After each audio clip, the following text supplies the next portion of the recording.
Mwawulidde abanene mu magye bakutte. Bagamba waliyo bomu ezitulikanga balimba. Natunulira akatambi ak'omukyala gwe bagamba nti yali babayita batya bano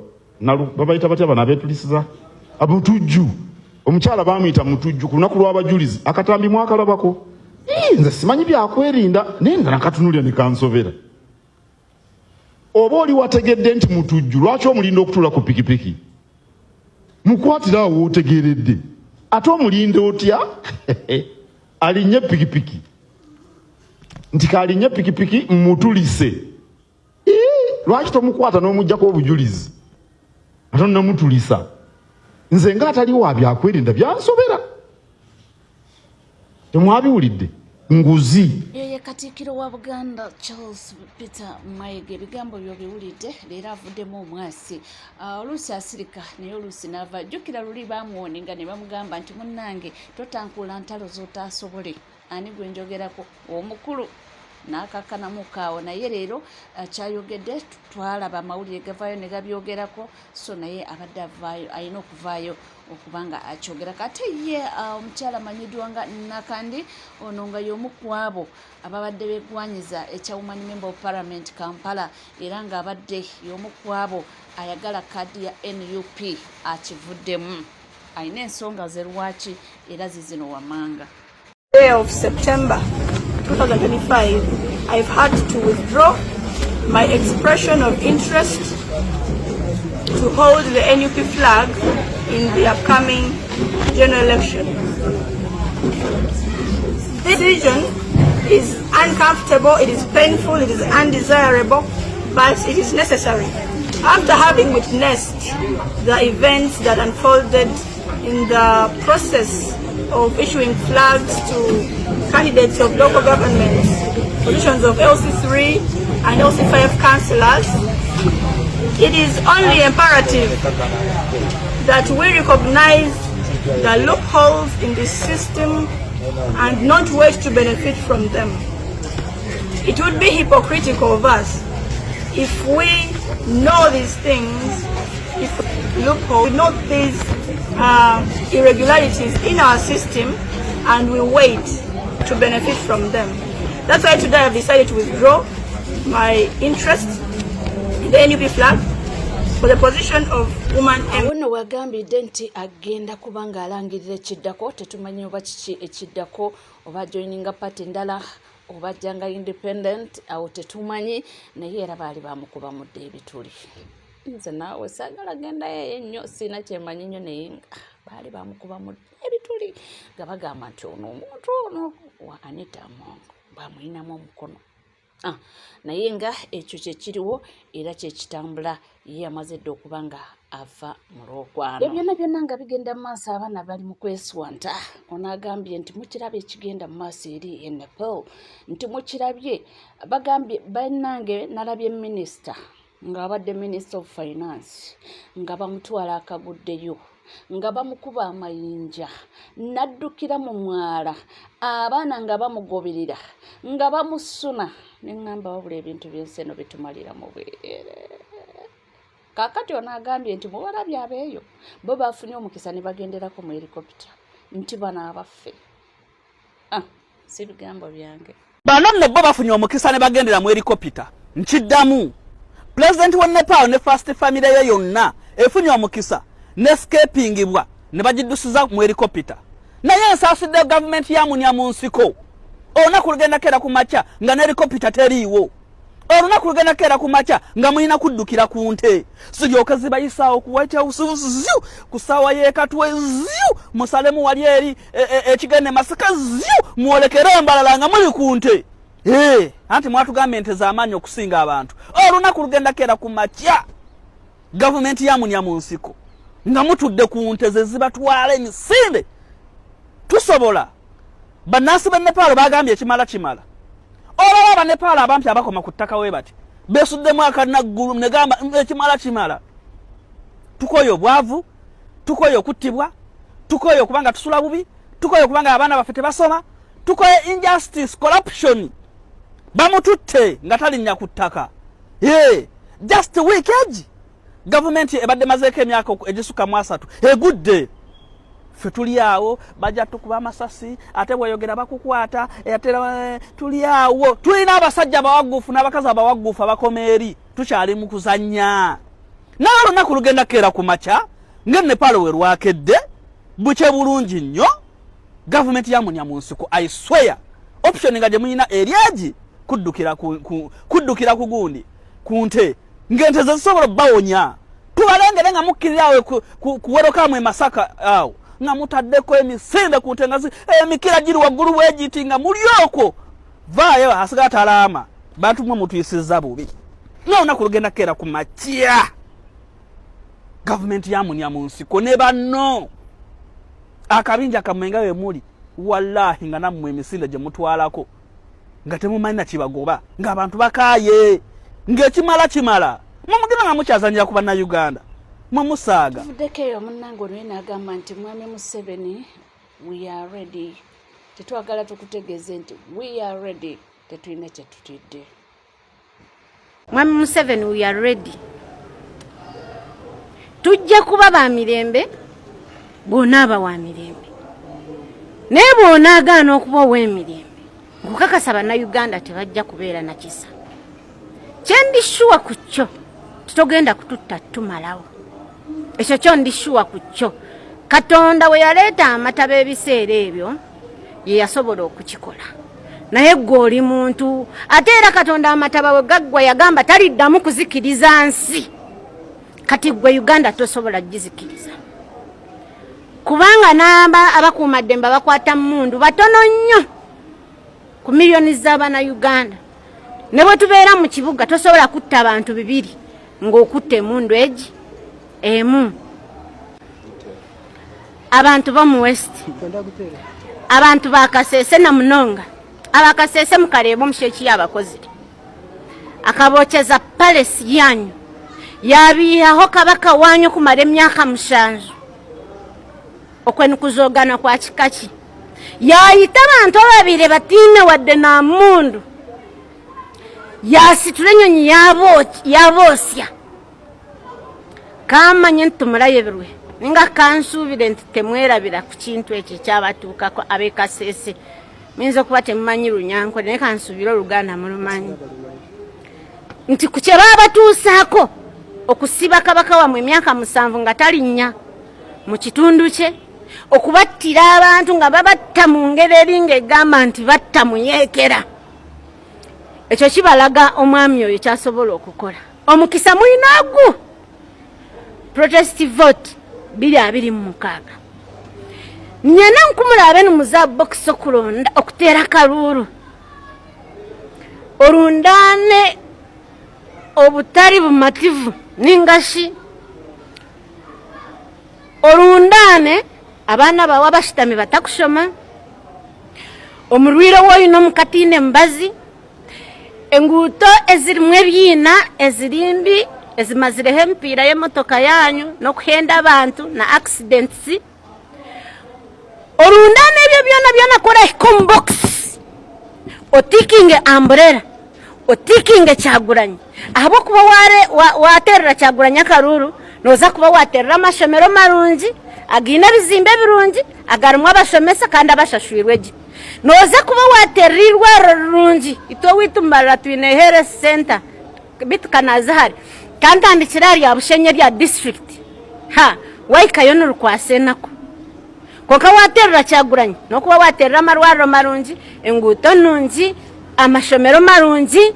na buri kimwe cyona nikiza kuba kyakuterera ahabwa Katonda nensi yange nze mbawo kubanga mbatuusaako byonna ebitambula abaana mubawulidde beewera bitya bagambye nti tukutegeeza taata tijjajja mwami ffe tuli lwedde era tujja kweganga byonna nga bigenda mu maaso naye avuddeyo n'agamba nti Sauda Madada nti ako kabadi era mbu twakategeerako ngamba nze munaye si bigambo byange nina okubibatuusaako bibe Sauda Madada nabagamba dda emyaka 5 huzi Sauda Madada ne mujjanga mukomyawo mpaka lwe yazzemu ne yayinonera n'agenda independent abamusi wadde seno mukolera ebintu mwabategedde kuliko Seriko Muhammad ne state n'agenda ompulya bulungi nnyo abaddewo all along nga tebamukwata ompulya bulungi nnyo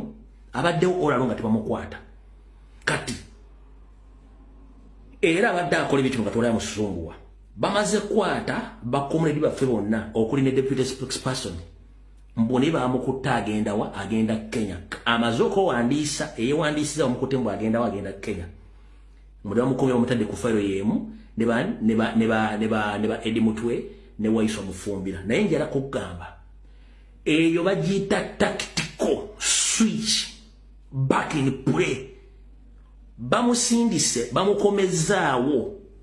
nga bagati bamukuta bamudde bamuforcing adde mu kibiina addemu alinking up n'omuzannyo gw'abadde azannya omanyi mulina sympathy card ye mulina eri abantu kyokka bannange omuntu waffe atubeeredde ebbanga ddene kati bamukutte maati ewaffe njagala bagambe ne tuli mu revolution ekyo bakizanye nga kiri tactical okumukwata omumuzi bamupushi nga akomewo afune ka sympathy mudde mukirize adde mu poleye. Do you copy that? Bamuzanyisiza omuzanyi bamukomye mu pole bamukwate bamuzze njagala otunuulire facial expression ne body language bwabadde mu kooti Kanyanya ne bwabadde alowooza n'abadde akola ebintu totally different kubanga omuzanyi agumanyi. Kati Mr. President General Secretary akakiiko ka National Platform babloga mulekerawo sympathy card eno tuzanya na dictatorial regime bamusindise pesa baliziza likomewo litule mu link we libadde limisinga wabaddewo omuntu wa misinga mu muzannyo gwabwe kyebudde bamuzza.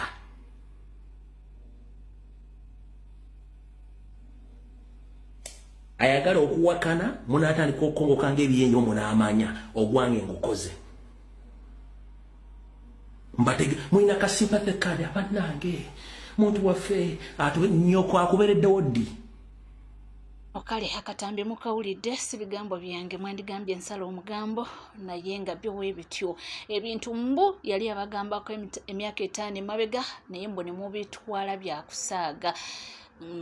bukati bitandise okubanga bikola ki nga bivaayo. Nga tweyongerayo mu mawulire ag'enjawulo n'abagambye nti nja kubanga mbatwala mpola tusooke tutegeere biki ebitrending nga wanene mu ggwanga Uganda. Temwana muwala wuno avuddeyo n'akangula ku ddoboozi kw'ebyo ebigenda mu maaso nga bwe tumanyi embeera kati nga bweri embeera ya bunkenke abantu abamu basula tebeebase nga bali basula bagugumuka lw'embeera kati etambula mu ggwanga naye ono ye talina bigambo biwoomu eri abakuumaddembe bako. Waiso Mufumbira alina statement gy'akoze ninzizayo eri emabega gye twatandikira. Bano bo balowooza olutalo balulina wakati wa Kyagulanyi nabo era bo balowooza we bajjawo Kyagulanyi ebisigadde biba biwedde. Mukye muba mumanya Kyagulanyi ne bwavaayo oba omuntu yenna ne bwavaawo temusobola kuzikiza muliro guli mu Bannayuganda ennyonta y'enkyukakyuka. Kati essaawa zino ebisigadde byonna musobola okubikola nti wali asobola kuddamu kuzikiza Munnayuganda n'addamu n'abanga bwe yali emyaka 5 okuva kati egyali emabega. Mu basajja mwe mutukoze buli kikolwa ekisembayo. Nze essaawa zino tunuulira omuntu ng'akulaga nti abantu bagenda kukosebwa mu kalulu k'okwekalakaasa era banage tokkirizibwa genda mugenda kufiiramu olaba ne kati nga tutudde waka mulimu abafa mulimu abakugwa amasasi abamu babuzibwawo. Kakono feze essaawa zino tosobola kutta ideology ya Kyagulanyi tosobola kutta Kyagulanyi atuli mu mitwe ye ne bw'oba omumazeewo Omunnayuganda takyasobola kudda mabega myaka 5 gye yalimu. Kati essaawa zino n'oba okwataani ne bw'okola kyenkana ki tokyasobola kutuziŋŋamya. Ntunuulidde ekyabadde Nepal neŋŋamba naye mmwe kubona Museveni amanyi kyekitegeeza amaanyi g'abantu nga basituse ne bakuŋŋaana kuba naye yakirabako mu 1986 okugenda okusitula abantu bagenda bamwegatteko.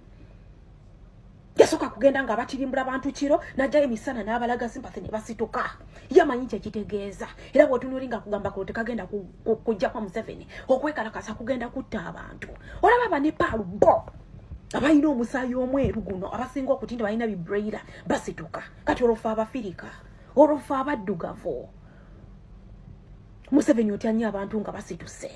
ne Museveni kuno tukulimu nga ntunuka tosobola kutumalawo ne bwogamba kutandika kutirimbula omu ku omu kumachano olweggulo kwe tosobola kumalawo bana Uganda mwene nsi yaffe tulowooza nti gwe bagikusiba kuwuni bakikugamba nti bagikusikiza tugenda mu kalulu kano ate ng'okusiba nawe okimanyi tugenda kukujjako tetugenda kuleka jinja lyevuunise abasigadde bajja kufa kuba tukimanyi tuli mu lutalo abanaafa n'abanaagenda bajja sigala nga bagenda abaana baffe banabyeyagiramu nga ffe tetubifunye mumulowooza bojjawo Kyagulanyi nojjawo Waiswa nga bannayuganda badde emabega tekisaasoboka tokyasoboka ko tujjamu guli omutima ogutulimu essaawa zino okuweweera nga kasajja gwe tukugobye otufutu baddeko otulimbudde abannayuganda nze ntunya ekyabadde napalu nengamba bibyo nabyo tusobola okubikola ebyo nabyo tusobola okubikola obwedda amawulire ga Sipaka gabawaako mu bano be bafudde tebabawadde nti bawangudde nenga just kweyiwa ku nguudo olaba byo bibureira bisobola okwejja mu buwambe olwofa Abafirika who said we cannot mumugenda kutuwulira kimwafi baana bawanda muliro bagambye nti guno omulembe tegukyaliwo okutya naye nga byonna bigenda mu maaso mumanyi nga waliwo abatabani ba Falaawo abaavuddeyo okubanga badifendinga abaana b'obuwala omwami agambye nti gavini ekyamutuuseeko kyabadde kimugwana mujjukire nabagambyeko nti omuwala ono yaddenga ebintu byabadde kale ebigambo bingi ebyayogeddwa twamaze ne kizuula nti abadde Kadaama nga munnange buli kasimbi kafuna akasindikira gavini anti olwo beezimba kansooke nkuwa esitoola entuufu yiino waneeno omuwala ono agambibwa ati ku poliisi nga bamukutte wulira sitole omuwala ono ye yasse gavini bampita Jose Waya omuwala ono agambye okutta gavini teyejjusa oba bamusiba emyaka gyonna gye bamusibye teyejjusa lwaki teyejjusa agambye yali ku kyeyo ono gwe mulaba abadde Kadaama yali ku kyeyo MC Gavini ne bakwataganira ku guno omutimbagano gwa TikTok guno mugutegeera bulungi kakati ne batandika okwekwana bazze mulaavu Kadaama agudde amatu nga bw'omulabawo Kadaama waffe atandise okuweereza Gavini sente boogedde nga bw'omanya amusinziza obwongo amuweereza sente ebyaddala bateeseza ndowooza ebyakabi nga bw'obimanyi mubimanyi tambuza video sharinga omuwala amaliriza ebbanga lye nga mu butuufu ne sente talina takyasigaza sente zonna ziwadde Gavini akomawo asisinkane ne Gavini mukwano omutukuvu mu bufumbo obutukuvu bakadama mukikola nnyo omuwala agenda okutuuka Gavini nga yekweka omuwala nga anoonya Gavini nga amusisinkana Gavini nga akubamu okategedde kakati Gavini nga bw'omumanya abawala yali ayina bangi ono MC abadde MC abawala abadde ayina bangi Kadaama yagenza okulaba Gavini aleese omuwala omulala okitegedde Kadaama nga agenda agula akamba akapya naawe omulaba omutima gumufaanana oba mulugwalo oba muki Kadaama yaguze akamba akapya ebyavuddemu mwabirabi kino abavubuka abasinga mu kikola nnyo okwagala okwana bakadaama mu babbe naye mulabire ku Gavini sente ya Kadaama tekoleka bana abaana bagwa n'eddalu ne bawunga okitegedde babeera mu biyumba ne bibookya bannange ayagala okulaba video genda kwena account yennyini mu video olabe video eyo bampita Jose Waya gifunye abantu bano batandikira ku TikTok bayefunira ku TikTok ku mutimbagano awo no love nekoleera eno nga Kadaama ateekamu eno Gavini nga yeeyonja awo no jukira abadde MC musajja wattu abawala baba bemwekwanira n'omwekwanira n'abatagambyeko nti nkwagala munange Kadaama yena akanya kufujirira nsimbi anti afunye omwami we ate serebu ate munange numye kindekeki kakati mbuno Kadaama anti contract egwayo adda waka nga munange nga wulidde story Gavini ng'otandika kwebalama Gavini gwenjagalako essaawa yakakati mugenzi omwalo olwamugwako nga mugamba atugende waka munange nga amutuuse waka asulayo asibayo kumbe nanyini musajja ng'ayagala kujja ate agamba ono ate omanyi era biki bikyomwala empapya gye bampapyamu wano eno waliwo ekitali kituufu ekyaddirije kyekyo mukimanyi ekyambe kya 3,000 mawulire si malungi si mawulire ga kusanyukirako naye nga ono wuuno mutabani wa Falaawo agambye nti ky'omwana muwala Gladini kye yakoze kyo nange muwagira te sente ya Kadaama ng'emenya nti okola owa Kadaama nga bumenya bibino ekyomulenzi yafudde nendabyeko aba antikaduuka beewadde eddembe mbu ku bakazi abawandiika mu comment section kati nze engalo yakambagambeyo ekigambo kimu olaba naffe ebiseera ebyayita abakazi baatukulanga twegombanga okubatta akudde bukuuzi kambawulire bino ebintu bibiri omugezi ojja kukitegeera kyentegeeza omuwala bw'omuzaaliramu omwana ewaabwe kirala naye gwe lowoozaamu omwana w'abandi gw'okutte n'omweta mu kazigo n'omuzaalamu abaana babiri ne mukola eby'obugagga n'omugoba ng'embwa olowooza baakulowooleza ki temukomye ku ekyo omwana w'abaana mutaddemu abaana mutudde wansi omusindise Saudi Arabia ewalina okufa